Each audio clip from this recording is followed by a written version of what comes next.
একসময় একটি ছোট শান্ত গ্রামে করণ নামে এক হাসিখুশি কৃষক ছেলে থাকত। করণ তার গরুগুলোকে পৃথিবীর যে কোনো কিছুর চেয়ে বেশি ভালোবাসত। প্রতিদিন সকালে সে তাদের বনের ধারে সবুজ তৃণভূমিতে নিয়ে যেত, বাঁশি বাজানোর সময় তাদের স্বাধীনভাবে চড়তে দিত।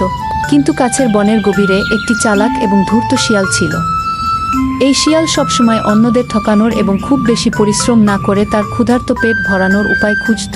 শিয়াল ভাবছে, ওই মোটা গরুগুলোকে দেখো, যদি আমি ওই বোকা ছেলেটিকে ঠকাতে পারি তাহলে আমি লড়াই ছাড়াই একটা ভোজ পাব।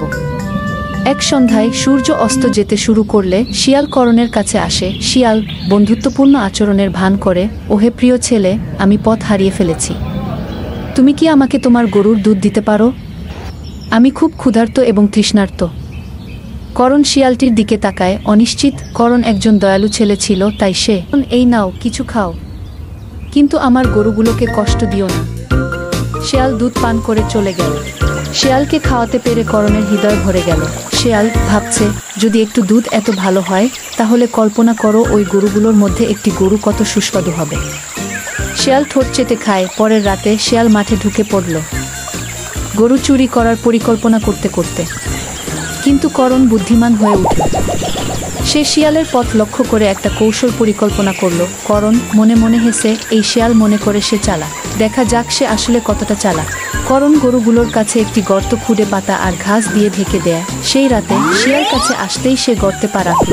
শিয়াল চিৎকার করে বলল, দয়া করো ছেলে, আমাকে বের করে দাও।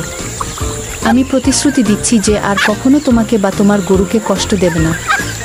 করণ মনে মনে করুণা অনুভব করল। সে শিয়ালটিকে টেনে বের করে এনে একটু খাবার দিল, কিন্তু সতর্ক করে দিল, করণ, এখন থেকে তোমাকে জঙ্গলে নিজের খাবার খুঁজে বের করতে হবে এবং আর কখনো গ্রামের কাছে আসতে হবে না। শিয়াল, আমি প্রতিশ্রুতি দিচ্ছি। শিয়াল আবার জঙ্গলে দৌড়ে যায়। ভিডিওটি ভালো লাগলে লাইক ও কমেন্ট করুন। আরও এমন ভিডিও পেতে চ্যানেলটি সাবস্ক্রাইব করুন।